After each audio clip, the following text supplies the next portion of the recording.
Greetings, beloved, and welcome to another episode of Ask Dr. Mumbi. My name is Dr. Mumbi Saraki. How you doing? How's everything going, family?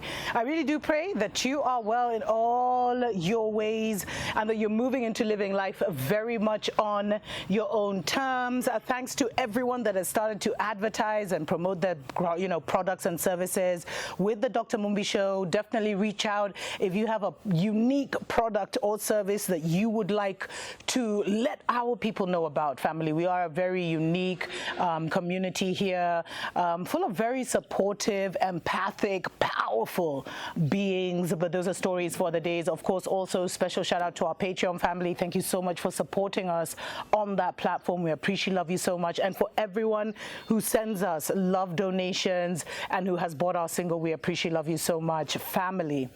I get this question so much, and I've even been asking it myself at this point.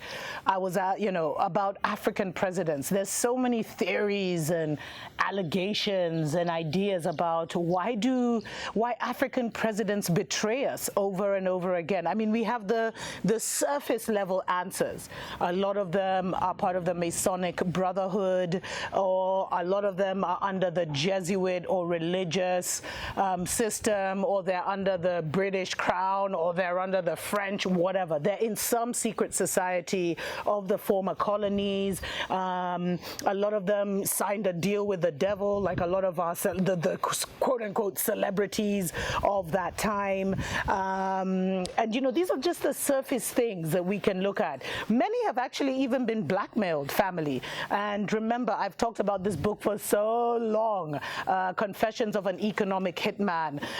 We do face a very aggressive oppressor, wannabe oppressor, I should say. The world is not about democracy. It's not about what's best for the world. It's a competitive space, family. They've made it into a game, a playing field. And sadly, Africa, the main playing field is the motherland, is Africa. And we, by default, because of ignorance, because of being shut out of the group narrative, literally, we find ourselves, not even on the playing field in the motherland. And then we see many of our wealthy, so-called, Babylon wealthy and elitist communities wanting to go and create a playing field for themselves abroad, in Canada, in the divided states, in Europe, but none has been able to do it. Haven't you ever asked yourself, family, why? China, they've got little Chinas all over the world. India has built so many of their, temples to their gods across the world, and they are a foreboding presence. I mean, of course, they were brought to East Africa to build the railway, and then they were used to kind of create a buffer between, the black indigenous people and the Mzungu. So they were the ones who owned the little supermarkets, the shops that traded with the black people, and, black people weren't allowed to own it, et cetera, et cetera. Because that's not even our story anymore. But we cannot build any kind of formidable community internationally if we have not first built that community domestically and then protected it. Because if you look, Babylon is always building and protecting their empire mentally through books, through narratives. They like 80% of Babylon is their freaking narrative. That's what gives them the false power. That's what gives them the false authority, this false image, like they are the peacekeepers of the world. They're the only ones who know about human rights. All this stuff is because they safeguard that narrative, and they will do absolutely anything to protect that narrative. It's like a side note. Okay, a really quick side note, family. I know many of you know I lived in Switzerland for like 7 years, worked for the WHO, long story. And in my time there, it was almost like there was no crime in Switzerland. But when I started interacting with my immigrant brothers and sisters, because I actually transitioned into a reggae artist while I was in Switzerland, and when I started interacting, with my immigrant brothers and sisters, and started going into the less controlled neighborhoods, I started to realize that Switzerland was not peaceful. It was a false peace, family. But they controlled, they didn't write, like, for example, if 10 people were murdered in a week, they wouldn't write about every single death that happened. Maybe one or two of those deaths murders, this is a total, example, family, would be written about. They controlled the narrative so strongly. And I mean, if you've lived in Switzerland, you know it is a police state. And I'm not criticizing Switzerland. It was probably, I felt it was an oasis for me, and I felt like I was safe there for so long. I only actually left because I felt like I was losing touch with the motherland, and it was either I stay in Switzerland and just live my life there, or I came back to the motherland and pursued my destiny. That's really the only reason I left. But it worked because it's a false peace.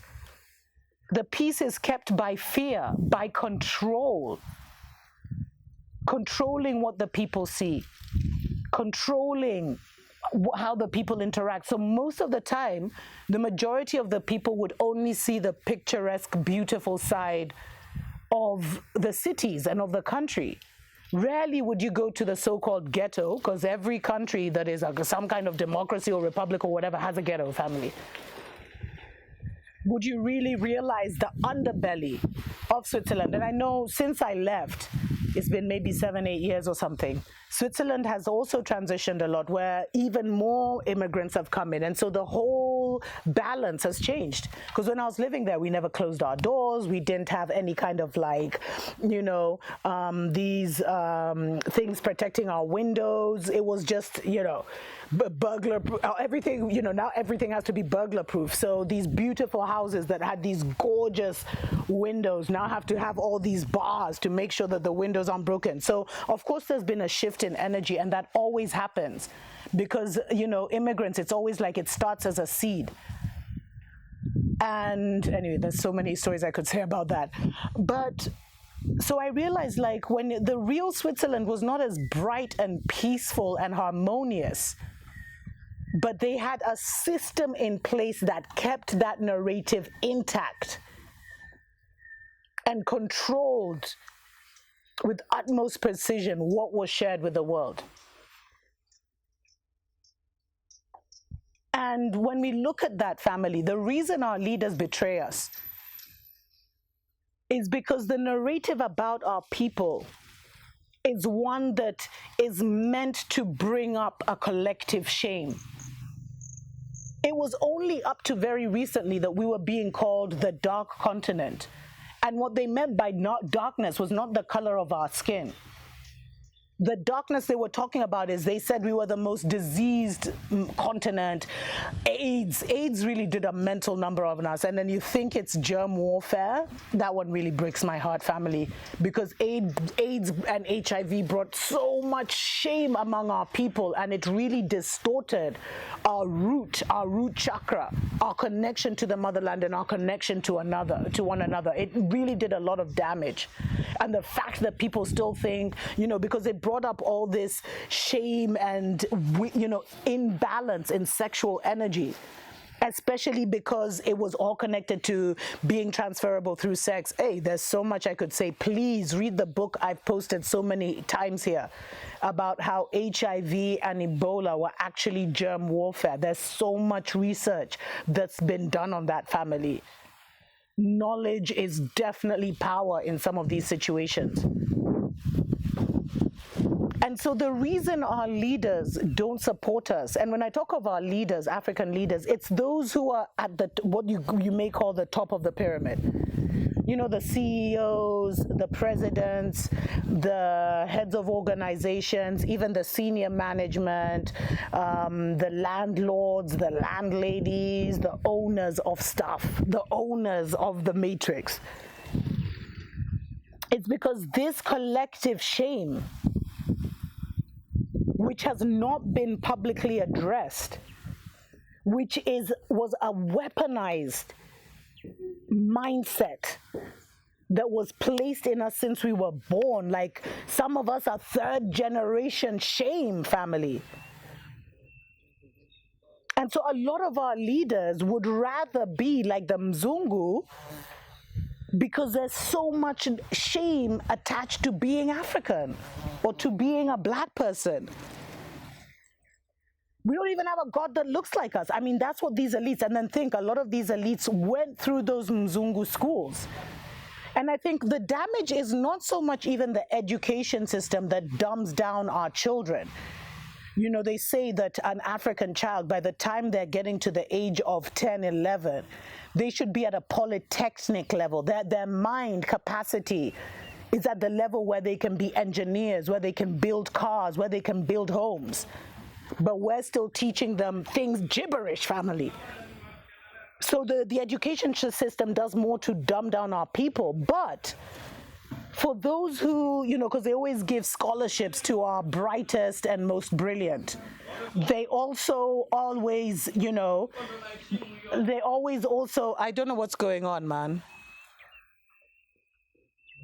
So, you know, like if we look, family, at the elitist education, which is what many of our leaders have been through, the elitist education really pushes that factor of shame home and really pushes that factor, because even our story is not told. So the leaders that we have today, those who passed through these British system schools and the French system schools, they learned about how Babylon conquered us. They learned about how Babylon civilized us, because that's still the story, that we were in huts in the forest living our worst lives. We didn't even wear shoes. We didn't even know about hygiene. But if you live amongst our people, or if you live amongst the global people, you will see who's the cleanest family. Stories for other days. And so this collective shame is what has made a lot of our elite, a lot of our CEOs abandon their own race and do everything possible to be as Mzungu as possible, to do everything possible to be in their social clubs, to talk like them, to enjoy the things they enjoy, feeling like this will, you know, because if you're a baller, if you're wealthy, and all your people, you want to associate with where the wealthy people are. And then if you've been miseducated since birth to hate your own people, then by the time you're growing up, you're seeing your own people as extremely backward and useless. And all of this is by design, family. It's on purpose. The collective shame, and the only reason the collective shame exists is because there's ignorance about our story. If you notice, family, the new generation are totally disconnected from this collective shame I'm talking about. They are rejecting that collective shame. But they're growing up in a time where we're rediscovering ourselves. We're talking of our ancient and powerful gods. We're breaking down the whitewashing of our culture and our stories and our messiahs. The truth is emerging, and so they are emerging as very different beings. And we are so lucky, I don't even think it's luck, I think it's just planning, that 75% of the children of the motherland are under 18, family.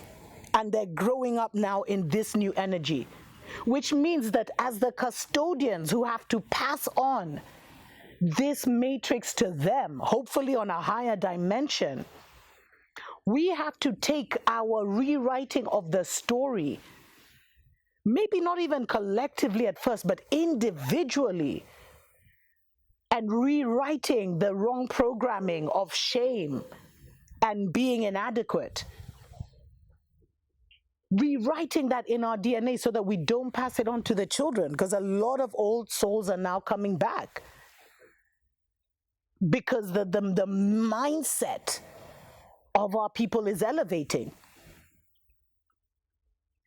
And it's reached a point that because so many of our population is young, old souls coming through, that if the elite of Babylon in the motherland of Africa, the current leaders, family, that's why you see we don't even have an African continental news station. We don't even have any kind of like massive African, totally African philanthropic organizations. And there are families now that have that kind of money, that have the Kennedy money, that have the Rothschild, well, maybe not Rothschild, but they own the mines. There's some serious ballers in Africa, but you will never see them investing in the motherland. Maybe they'll invest in their village. And there's a lot more to do with even the fact that, you know, we were nations and then they made us tribes. So 42 nations were put in a little country and called Kenya. And we've never resolved that because we've never discussed it. So we don't even feel Kenyan. I feel more Agikoyo than I do Kenyan. I mean, these are some of the fundamental issues, but those ones are breaking down with these new generations because they're just growing up as children of, you know, the rainbow children, if I can put it like that. And you see how LGBTQSMN or whatever tried to steal the rainbow stories for other days. So family.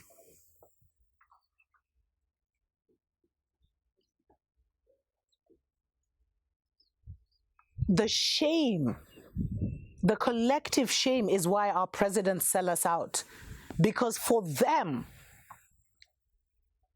it doesn't make sense to support us.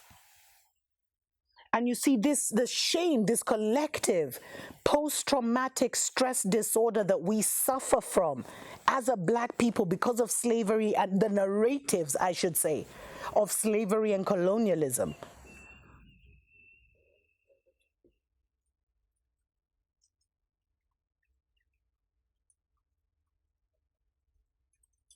That collective shame, pain, anguish, fear brings out the worst in us. We're not loyal. We don't have follow through. Many of us lack faith in one another or even in ourselves. Many of us don't love ourselves. So there's so much self-hate going on. There's a lack of respect for ourselves or one another. We're so quick to throw each other out of the bus. But it's because of this fundamental shame.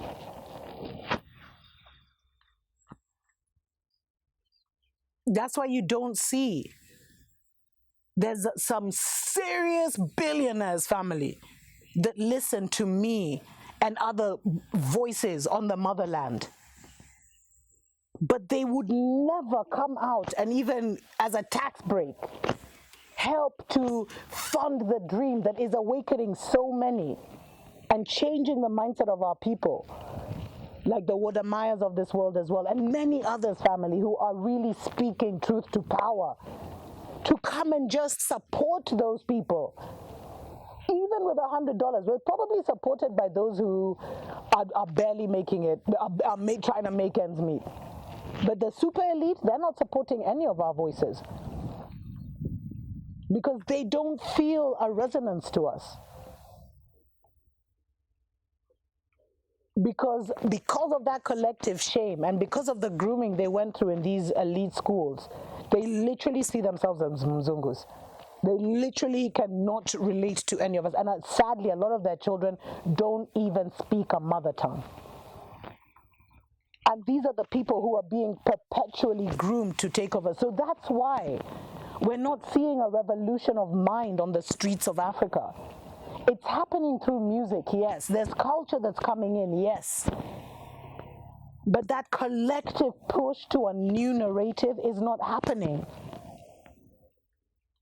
Because the elites don't want their lives to change. They're elite. They're living their best lives already in Babylon. It's only when they, very few of them actually travel to Babylon. It's only when they travel to Babylon and they realize, really being Black ain't shit, literally. Excuse my French. That they now want to start, that they now want to shift that. But a lot of them have not come into that. And they are the ones now who are hoarding the energy, the 3D energy, through money, through so-called power and everything, that are holding the 3D energy. And that's why we're kind of stranded. And that's why also our presidents won't bet on us. Them, it's like, let me also get rich and enter that elite life where I know I'll be secure, my family will be secure, my children. That's their motivation. Let me secure those around me and try and hold on to power as long as possible and try and accumulate so I can live that best life. And let me take out my enemies and keep my friends closer. And so to change Africa, family, it's not about getting a leader that's like this. Look at Magufuli, family. Look what they did to him, because he was standing alone. And we realized how alone he was in the aftermath, when no African president dared to say what we all knew, that he was taken out. So I don't know, I'd love to hear your comments actually on this one, family, because this is something I'm still meditating deeply on. How do we change the minds of those who are the gatekeepers of our collective consciousness and our collective energy? Our CEOs, our leaders, our presidents, our chiefs. How do we make them want to be black again? Make them want to be African again, or make them want to be Bantu again, however you want to put it. Because so many of us have shifted our energy and our frequency. And they are like the last frontier that is holding us back, family. Anyway, give me your ideas, give me your comments, family, give me your feedback on this one, and I'll definitely do a follow-up video in the near future, because I feel like even if we could get our minds around this and really figure this one out, how we get those who actually have the power to shift their perspective about the motherland, that's when we'll really get now the group consciousness shifting. Enough of us have made it individually where we're going to make it. I really don't feel that at least I'm not called to any real one-on-one work. Because I feel like those who awakened have awakened. Those who didn't awaken will fall with Babylon. But what about those elites who are still holding up? Because if we want to change the motherland, we have to either get elites that look like, no, we don't even want elites, but they have to get there to remove this, to crumble the system. So let's say maybe restored kings and queens, however you want to put it. But we need to, the pyramid that controls everything, the ones that bow to Babylon, they're the ones that need to be shifted into a new narrative or out of our collective consciousness. Let me know your ideas. Until next time, family. TUKO PAMOJA.